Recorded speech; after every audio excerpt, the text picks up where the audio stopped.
Hello guys, कैसे हैं आप लोग। मैं आरिश मलिक और आप देख रहे हैं आपका अपना यूट्यूब चैनल। आज बात करेंगे हम किसकी, वेंट ऑफ फैक्टर की। कॉलिगेटिव प्रॉपर्टीज निकालते हैं तो कॉलिगेटिव प्रॉपर्टीज में जब भी हमें कोई इलेक्ट्रोलाइट दे रखा होता है तब क्या होता है, जो हमारी कैलकुलेटेड वैल्यू होती है और ऑब्जर्व्ड वैल्यू में डिफरेंस आता है। तो इसलिए हमें क्या होता है, वेंट ऑफ फैक्टर फाइंड करना होता है। तो मैक्सिमम जेई के क्वेश्चंस या नीट के क्वेश्चंस वेंट ऑफ फैक्टर्स पे आते हैं। तो हमें वेंट ऑफ फैक्टर के बारे में जानना है। तो इसी को आज हम देखेंगे कि वेंट ऑफ फैक्टर कैसे निकालते हैं। ठीक है, आइए मेरे साथ। देखो, सबसे पहले went Hoff factor, van't Hoff factor. ठीक है, वेंट ऑफ फैक्टर कैसे निकालते हैं। सबसे पहले वेंट ऑफ फैक्टर को आई से डिनोट करते हैं। कैसे करते हैं, आई से डिनोट करते हैं। यहां देखिए, वेंट ऑफ आई होता है number of particles, particles after dissociation, after dissociation, dissociation या एसोसिएशन, एसोसिएशन। जिस कुछ पार्टिकल डिसोसिएट भी होते हैं और कुछ पार्टिकल एसोसिएट भी होते हैं। दूसरा होता है upon number of particles, particles before, before क्या आएगा बेटा, एसोसिएशन, वो डिसोसिएशन या और एसोसिएशन। आपका ये चीज वेंट ऑफ फैक्टर इस तरीके से निकालते हैं। इसको और फॉर्मूले में है, जैसे वो लिख देता है i is equal to observed, observed colligative property, colligative property, ठीक है, अपॉन पे कैलकुलेटेड, कैलकुलेटेड क्या होता है, कॉलिगेटिव प्रॉपर्टीज। तो ये तरह का भी है। तो दोनों फॉर्मूले यूज होते हैं। एक फॉर्मूला और होता है मोलर मास के टर्म्स में, बट अपना को उससे कोई लेना देना नहीं है। अपना को इस पे देखो, in case of dissociation, in case of dissociation, dissociation कैसे, डिसोसिएशन के केस में कैसे करते हैं, इधर देखो बेटा, कैसे करते हैं डिसोसिएशन। पहले देख लीजिए, एक कोई सॉल्ट है AX BY। ये जो सॉल्ट है ये क्या करेगा, जैसे ही पानी में डिसॉल्व करेंगे ये क्या करता है, डिसोसिएट हो जाता है। क्या होता है, डिसोसिएट हो जाता है। तो इसको देखो कैसे करेंगे। देखो, सॉल्ट है हमारे पास AX BY, क्या है AX BY। ये कैसे टूटेगा, AY plus plus B X negative, और यहां पे कितना हो जाएगा X और यहां Y। अब सपोज कीजिए, सपोज कीजिए बेटा कि इसका एक मोल लिया आपने सॉल्ट का।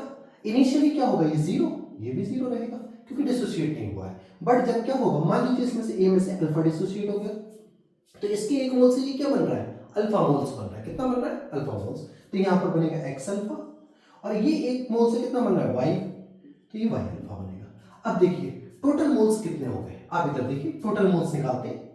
टोटल मोल्स इधर देखिए बेटा, टोटल मोल्स आ जाएंगे अपने, total moles after dissociation, after dissociation, dissociation.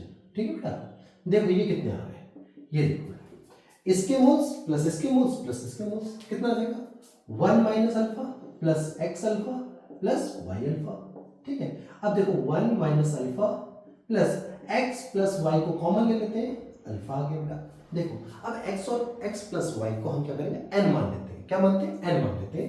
जो ज्यादातर बुक में 1 minus alpha plus N alpha, N कहाँ है, एक्स प्लस वाई को हम क्या मानते हैं बेटा, एन मानते हैं। ठीक है, अब देखो ये आ गया 1 plus N minus 1 into alpha. समझ आए, देखो समझ आए। अल्फा क्या, डिग्री ऑफ डिसोसिएशन। क्या होती है, डिग्री ऑफ डिसोसिएशन। ठीक है, अब देखो, अब ये हो गया टोटल मोल्स। अब हमने इनिशियल मोल्स कितने थे, इनिशियल मोल कितने थे, 1 था। कितना था बेटा, 1 था। तो आई कैसे निकालेंगे, आई होता है number of moles after dissociation. After dissociation कितने बने, 1 plus N minus 1 into alpha. Initial कितने लिए थे, अपॉन में 1 आ गया। तो ये अब यहां से आई की वैल्यू कितनी आ जाएगी बेटा, इधर देखो 1 plus N minus 1 into alpha. तो ऐसे करके वेंट ऑफ फैक्टर निकालते हैं इन केस ऑफ डिसोसिएशन। इस तरीके से निकालते हैं। अब आई होप आपको समझ आया होगा। फिर से मैं एक बार बता देता हूं कैसे होगा। देखो वेंट ऑफ फैक्टर क्या होता है, ये क्वालिटेटिव प्रॉपर्टी जो ऑब्जर्व होती है और जो कैलकुलेट करते हैं उसमें डिफरेंस जो आता है ना, वो किसके वजह से आता है कि नंबर ऑफ आयंस ब्रेक कर जाते हैं। कोई भी इलेक्ट्रोलाइट डाला वो ब्रेक कर गया, या वो क्या करता है, एसोसिएट कर जाता है। इस केस में हमारा observe qualitative property and calculated में डिफरेंस आता है। तो उसके लिए हम आई लेके आते हैं van't Hoff factor. Van't Hoff factor क्या होता है, number of particles after dissociation और association upon number of particles before dissociation और एसोसिएशन। अब इसके बाद देखो आई का दूसरा फॉर्मूला होता है observe colligative property upon calculated colligative property. अब डिसोसिएशन के केस में क्या करते हैं, हमारे पास कोई सॉल्ट है AXBY, तो देखो AXBY टूटेगा XAY प्लस में प्लस YABX नेगेटिव। मान लीजिए इसका इनिशियल मूल्य आपने 1, इसका 0, इसका 0, 1 में से मान लीजिए अल्फा टूटा तो ये एक्स अल्फा बनेगा, ये एक्स अल्फा, अल्फा तो पता ही है ना आपको, डिग्री ऑफ डिसोसिएशन। तो टोटल मोल्स आफ्टर डिसोसिएशन इसके मोल्स प्लस इसके मोल्स प्लस इसके मोल्स, तो वही क्या 1 minus alpha plus X alpha plus Y alpha. तो 1 minus alpha X plus Y को हम एन लिख लेते हैं, क्या लिखते हैं, एन लिख लेते हैं।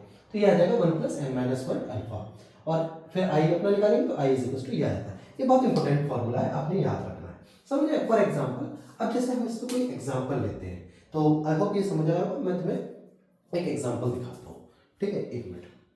देखो मैं इसको मिटा देता हूँ, आप एक बार बैक करके भी देख सकते हैं अगर आपको देखना है, ठीक है। चलो मैं इसको एक मिनट देखो, जैसे फॉर एग्जाम्पल लेते हैं। सपोज कीजिए हमारे पास A2B3 है, ठीक है, और इसका अल्फा हमें दे दिया, कोई सॉल्ट है ये, और ये वीक सॉल्ट है, और इसका अल्फा दे दिया हमें 0.3, क्योंकि अल्फा 1 से बड़ा नहीं होता है, ठीक है, 0.3 दे दिया। अब कैसे निकालोगे, देखो n की वैल्यू कितनी हो गई 2 plus 3, n is equal to कितना हो गया 2 प्लस 3 दैट इज 5, तो i इज इक्वल टू आ जाएगा 1 प्लस n, n की वैल्यू कितनी बेटा 5 माइनस 1 इंटू 0.3 आ गया। अब देखो 1 प्लस 4 इंटू 0.3, ये कितना हो गया 1 प्लस 1.2 दैट इज 2.2, तो i की वैल्यू 2.2 आती है। समझ आया? आई होप आपको समझ आया होगा। इसी तरीके की वीडियो देखने के लिए हमारे चैनल पर लाइक सब्सक्राइब करते रहिए और आगे बने रहिए। Thank you.